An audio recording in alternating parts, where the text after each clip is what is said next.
अब BA, BCom, BSc और MA, MCom करें विश्व की सबसे बड़ी यूनिवर्सिटी इग्नू से। सॉल्ड असाइनमेंट और गाइड बुक्स प्राप्त करें। संपर्क करें Mahakal computers, DAV college gate के सामने, सिवान।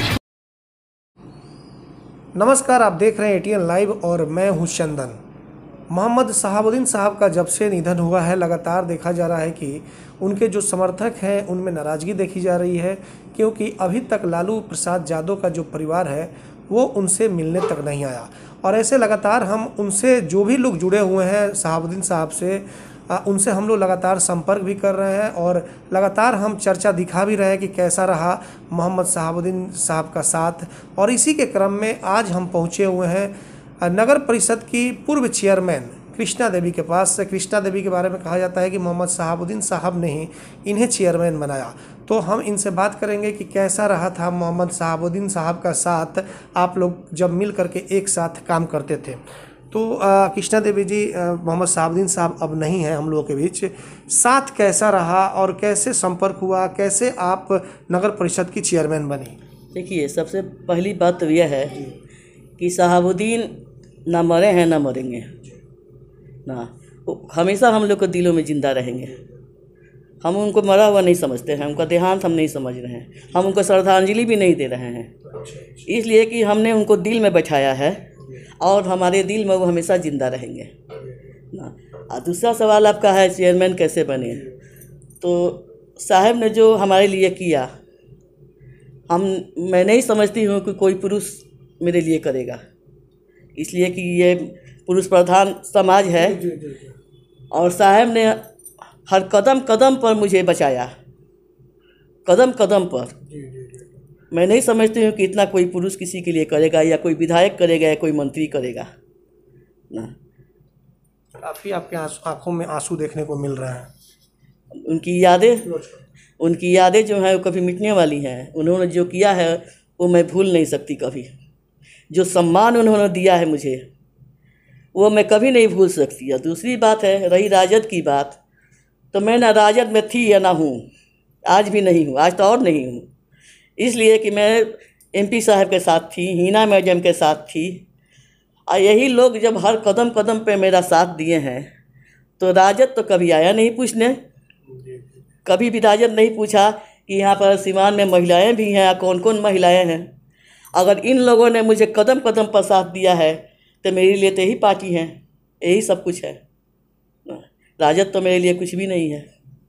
मैं अगर वोट भी देती हूँ राजद को तो इन्हीं के कहने पर देती हूँ, और अन्यथा मैं कभी भी राजद को वोट नहीं दूंगी। आइंदा अब आगे से मैं नहीं दूंगी। हमारी मैडम जहाँ रहेंगी वहीं हम लोग सभी कोई रहेंगे। क्या लग रहा है कि अब, जैसे कि आप तो मान रहे हैं कि आज भी हम लोग के बीच में है शहाबुद्दीन साहब, लेकिन सच्चाई है कि निधन हो गया है। अब क्या लग रहा है कि जिस तरीके से जो विरासत किसको मिलनी चाहिए उनके परिवार में? आप देखिए, बात है कि वो चीज़ तो किसी में नहीं आने वाली है ना, परिवार में भी। आप देखे होंगे बहुत बड़े बड़े लोगों के बच्चे हैं अभी भी, लेकिन उन लोगों ने जो नाम कमाया या उन लोगों ने जो शोहरत पाई, वो तो परिवार को नहीं मिल पाता है। उनके अंदर एक ईश्वरीय शक्ति थी। ईश्वरीय शक्ति गॉड गिफ्ट होता है, वो उनके अंदर थी, और वो शायद अब किसी के अंदर होने वाली नहीं है ना। वो जो चीज़ था उनके अंदर, अब नया से कोई सीखेगा, और बचपन से ही उसी में है, तो उसमें और नया में फ़र्क है ना। ठीक है, वो लोग हैं, लोग साथ में, हम लोग साथ दे रहे हैं उनका, जहाँ भी ज़रूरत होगी हम लोग साथ देंगे, हम लोग साथ कहाँ छोड़ रहे हैं। लेकिन वो चीज़ आप खोजिएगा तो वो तो अब मिलने वाली नहीं है किसी से ना। एक बार में न्याय का फैसला करना, एक बार में किसी गरीब, वो गरीब के बाहुबली थे ना, वो अमीर के बाहुबली नहीं थे, वो गरीब के बाहुबली थे ना। आज गरीब रो रहा है उनके लिए, आज सोच रहा है गरीब का आज वो नहीं है तो मेरा क्या होगा ना। एक बार में फैसला करते थे, जो फैसला कोर्ट या कचहरी में 6-6 महीने में होता है, उनके पास मिनटों में होता था। किसी का दुकान चला गया, किसी की ज़मीन कोई ले रहा है, किसी का मिनट, आप लोग भी तो जानते हैं, आप लोग मीडिया में हैं। सारी खराबी किसी में नहीं रहती है, आदमी के अंदर अच्छाई उससे ज़्यादा रहती है ना। और उस व्यक्ति को, माने हम क्या कहें उसको, उस व्यक्ति को जाना नहीं चाहिए था। ये साजिश के तहत किया गया है और इसकी जांच होनी चाहिए। क्यों हुआ ऐसा? क्यों उनको एम्स में नहीं ले जाया गया? इतने बड़े सांसद थे, 4-4 बार के सांसद, उनको एम्स में क्यों नहीं ले जाया गया? जहाँ कोई सुविधा नहीं है, दीनदयाल, उसमें कोई सुविधा नहीं है, नगर पालिका का हॉस्पिटल, उसमें उनको भर्ती किया गया। तो मरने वाले थे। कोई कहता है चल के आए थे, जो व्यक्ति चल के आया वो क्या यहाँ आके मर गया ना? ऐसा तो बहुत बड़ा बीमारी उनको नहीं हो गया था, लेकिन उनको साजिश के तहत मारा गया है। और मैं यही कहूँगी सरकार से कि उनकी न्यायिक जांच हो, उनको कैसे क्या किया गया, कैसे उनकी डेथ हुई, कैसे उनकी मौत हुई, इसकी जांच की जाए। तकरीबन मैडम 13-14 साल के बाद जब मोहम्मद शहाबुद्दीन साहब भागलपुर जेल से छूट करके आए थे, तो वो काफिले को देख करके बड़े बड़े नेता घबरा गए थे, बड़ी बड़ी पार्टियां घबरा गई थी। देखिए, उस काफिले को देख कर घबरा जाना उनका जायज़ था। वो व्यक्ति में ऐसा व्यक्तित्व था, वो किसी को बुलाने नहीं गए थे, है ना? ऐसा व्यक्तित्व था उस व्यक्ति में कि लोग अपने आप खुशी के आलम में उनको एक झलक देखने के लिए लोग भीड़ लगाए थे। आप देख रहे हैं कि पूरे हिंदुस्तान में आज कितने कितने दूर से लोग आ रहे हैं उनको श्रद्धांजलि देने, आ रहे हैं ना। अब कहा जाए कि भाई कैसे अब सरकार घबरा जाती, ये कौन बात हुआ भाई? आप भी उसा गुण पैदा कीजिए अपने अंदर। सरकार का घबरा जाने से क्या होगा? आप भी वैसा गुण पैदा कीजिए, आपके पास भी हज़ारों आदमी, लाखों आदमी जमा हो जाएंगे। उस व्यक्ति में जो गुण था वो किसी में होने वाला नहीं है कभी। आलम भीड़ था, आलम भीड़ वो बुलाए नहीं थे, लोग खुद उनको देखने के लिए इकट्ठा हुए थे ना। किसी को बुलाए तो नहीं थे कि हाँ भाई आ गए हमारे ईश्वर, हमारे भगवान। किसी के लिए भगवान थे, किसी के लिए खुदा थे। जिसका जो उपकार किए वो उसके लिए तो भगवान या खुदा थे ना। तो वो लोग भाई कैसे छोड़ देगा उनको? इधर सरकार की गलतफहमी है कि आलम भीड़ हुआ, आलम भीड़ हुआ, आलम भीड़ हुआ, तो आपका क्या बिगड़ गया? उस समर्थक मैडम यह भी कह रहे हैं कि लालू यादव का जो बेल हुआ, जो बाहर आए हैं इस बार, शहाबुद्दीन साहब की बलि दे दी गई। देखिए, ये तो हम नहीं कहेंगे इस बारे में कुछ ना। इस बारे में हम क्या कह सकते हैं? इस बारे में कुछ नहीं कहेंगे, लेकिन एक बात ज़रूर कहेंगे, तेजस्वी को या तेज प्रताप को, एक लड़का जो 3 दिन तक रोड पर घूमता रहा, बाप की लाश को कंधों पर लेकर 3 दिन तक घूमता रहा, उस बच्चे का साथ देने के लिए कम से कम आरजेडी के 10 विधायक भी तो होने चाहिए थे वहाँ पे। कम से कम तेज प्रताप तेजस्वी को नहीं होना चाहिए, जबकि ये लोग दिल्ली में ही थे। एक बच्चा बाप के लाश को कंधे पर लेकर 3 दिन तक घूम रहा है। आपको कैसा लग रहा है? अब पार्टी का एक आदमी वहाँ नहीं है। क्या ये लोग को नहीं जाना चाहिए था? क्या हो जाता ये लोग को?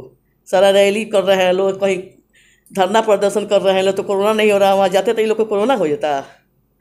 उस बच्चे के साथ तो रहना चाहिए था ना, जो बच्चा अनजान है, मासूम है, उसके साथ तो ये लोग को साथ देना चाहिए। नहीं जाने के पीछे का कारण क्या? जबकि वो लोग दिल्ली में ही थे। तेजस्वी यादव, लालू यादव की तबीयत भले ही खराब थी, तमाम लोग दिल्ली में थे, लेकिन जाना चाहिए था। क्या कारण है कि वो लोग? राजनीति में आदमी को इतना स्वार्थी नहीं हो जाना चाहिए कि हम जाएं अगर कहीं तो मेरा राजनीति खराब हो जाए। अगर आपको कहीं कुछ हुआ है, आप हमारे पार्टी के नहीं हैं, या आपसे हमारा कोई अंदरूनी दुश्मनी है या कुछ भी है, या आपको कुछ हुआ है, हम मानवता के नाते नहीं जाएं, तो ये पॉलिटिक्स अच्छी नहीं है ना। ये पॉलिटिक्स बहुत ख़राब है। मानवता के नाते भी उन लोग को जाना चाहिए। एक महिला वहाँ रो रही थी, एक महिला, कम से कम उसको भी सांत्वना देने जाना चाहिए। ये तो बहुत गलत हुआ है, ये लोग बहुत गलत किए हैं, इसको हम लोग कभी माफ़ नहीं करेंगे। मैडम, अभी तक तकरीबन आपको बताते चले 11-12 दिन हो गए और जेडीयू जैसी पार्टियों के नेता बड़े बड़े आ रहे हैं, लेकिन अभी तक, आज तेज प्रताप यादव को आना था, लेकिन लगातार सोशल मीडिया पे देखने को मिला कि उनका विरोध होने लगा और क्या कार्यक्रम शायद इसी की वजह से कैंसिल भी हो गया। तो क्या तेजस्वी यादव को या फिर और भी उनके परिवार के लोगों को क्या आना चाहिए था या नहीं आना चाहिए था? क्योंकि वो शहाबुद्दीन साहब जो इन लोगों के लिए उन्होंने क्या कुछ नहीं किया, एड़ी चोटी एक कर दिए और अपने जीवन से लेकर के और अंत तक, जब तक जिंदा रहे, आरजेडी में ही बने रहे। देखिए, तेज प्रताप को आना था। तेज प्रताप कौन सा मुँह लेके आएंगे यहाँ पर? यहाँ का जो साहब समर्थक लोग हैं वो तेज प्रताप को पसंद करेंगे? कितना विरोध जाहिर करेंगे, क्या करेंगे, कोई जानता है? सबके अंदर तो विरोध है। तो तेज प्रताप यहाँ आके क्या करेंगे? जब वो दिल्ली में नहीं गए तो यहाँ आके क्या करेंगे? यहाँ आने से उनका कोई फ़ायदा नहीं है। जब जिस जगह पर जाना था उनको उस जगह पर वो नहीं पहुँचे, और सिवान आ रहे हैं वहाँ उतना दूर से। कहीं ना कहीं उनको डर था, इसलिए कार्यक्रम कैंसिल हो गया। इसीलिए कार्यक्रम कैंसिल हो गया। यहाँ समर्थक की कमी तो नहीं है। पूरा मोहम्मदन समाज जो है, हिंदू समाज जो, हमको तो लग रहा है कि मोहम्मदन से ज़्यादा तो हिंदू समाज है ना। ये जो समाज है ये तो शहाबुद्दीन साहब को आज भी नहीं छोड़ी है और कल भी नहीं छोड़ेगी। ये लोग हमेशा साथ रहने वाले लोग हैं। ये लोग माने असली समर्थक थे उनके। ये लोग भले पार्टी छोड़ देंगे लेकिन साथ नहीं छोड़ेंगे। सिवान में 24 घंटा इमरजेंसी सेवा देने वाला एकमात्र शांति हॉस्पिटल चकिया रोड सिवान, जहां पीएमसीएच पटना से आए नवजात एवं शिशु रोग विशेषज्ञ डॉक्टर आमिर अहमद द्वारा बच्चों का किया जा रहा बेहतर इलाज। हमारे यहां 18 वर्ष अर्थात शिशु से किशोर अवस्था तक का इलाज, अत्याधुनिक एयर कंडीशनड NICU और PICU, बड़े बच्चों का ICU, general ward and private room, बच्चों के दिमाग संबंधित सभी प्रकार के दर्द रहित टीकाकरण की सुविधा, अत्याधुनिक ventilator, HFNC, CPAP, central oxygen supply system ABC, nebulization, radiant warmer, incubator, LED photography, multipara monitor, infusion pump की सुविधा। नवजात बच्चों के इलाज हेतु आज ही चलें शांति हॉस्पिटल चकिया रोड सिवान। संपर्क सूत्र 9523305033, 7561919462। मैं नहीं, मेरा काम बोलता है। Commerce by Vishal sir. 12th का new batch start and B Com का न्यू बैच स्टार्ट। जो स्टूडेंट 11th नहीं पढ़े हैं या कमज़ोर है तो उन्हें कॉमर्स के बेसिक पढ़ाकर 12th का सिलेबस स्टार्ट किया जाएगा। यहाँ पर accountancy, economics, business studies, EPS चारों विषय की समय से सिलेबस पूरी कराई जाएगी। सिवान की एकमात्र ऐसी संस्था जहाँ lesson by lesson objective notes दिया जाएगा। वीकली टेस्ट की है व्यवस्था। एक लेसन के पूरा होने पर टेस्ट की है व्यवस्था। संडे को एक्स्ट्रा क्लासेज, कमजोर स्टूडेंट के लिए स्पेशल क्लासेस की व्यवस्था। पता रामराज्य मोड़, हनुमान चाय दुकान के पास, सिवान। Mobile number 9708941038। बड़े बड़े महानगरों के तर्ज पर खुल गया लाइटिंग की दुनिया का बेताज बादशाह RZ इलेक्ट्रिकल्स, कागजी मोहल्ला मोड़, सिवान। RZ इलेक्ट्रिकल्स लेकर आया है एक से बढ़कर एक डिजाइनों में झूमर, wall light, fancy light, wiring materials, पंखा और कूलर।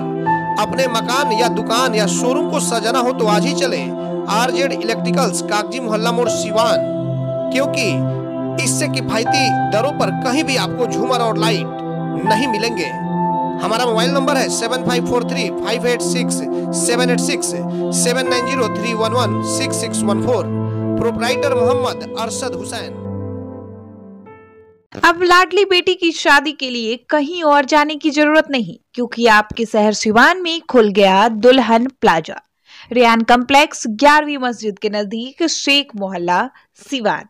दुल्हन प्लाजा लेकर आया है designer lehenga, suit, designer sari, bedsheet, नकाब, दुपट्टा, तौलिया, fancy ladies purse, sofa cover set और तो और दुल्हन के लिए वह सब कुछ जो सिवान में कहीं भी नहीं मिलेगा। त्योहारों के रंग दुल्हन प्लाजा के संग। पूरे सिवान में ऐसा प्राइस भी नहीं मिलेगा। तो आज ही चले दुल्हन प्लाजा, रेयान कॉम्प्लेक्स, 11वीं मस्जिद के नजदीक, शेख मोहल्ला, सिवान। पते तक पहुंचने में अगर कोई भी परेशानी हो तो गूगल पर भी मैप अवेलेबल है। संपर्क नंबर है 9334067407। वहीं दूसरा संपर्क नंबर है 6205758712। विगत 15 वर्षों की सबसे पुरानी exclusive showroom Shivalay fashion, Ajit complex, JP Chowk, Siwan. यहाँ आपको मिलेंगे Monte Carlo, Spykar, Jockey, Van Heusen, Pan America, cotton county के एक से बढ़कर एक jeans, T shirt, shirts, formal pants, ladies and gents undergarments, वह भी उचित दरों पर उपलब्ध हैं। त्योहारों के रंग शिवालय फैशन के संग। लगन या त्योहारों पर ब्रांडेड कपड़ों की अगर खरीदारी करनी हो तो आज ही चले Shivalaya fashion, Ajit complex, JP Chowk, Siwan. Mobile number 990555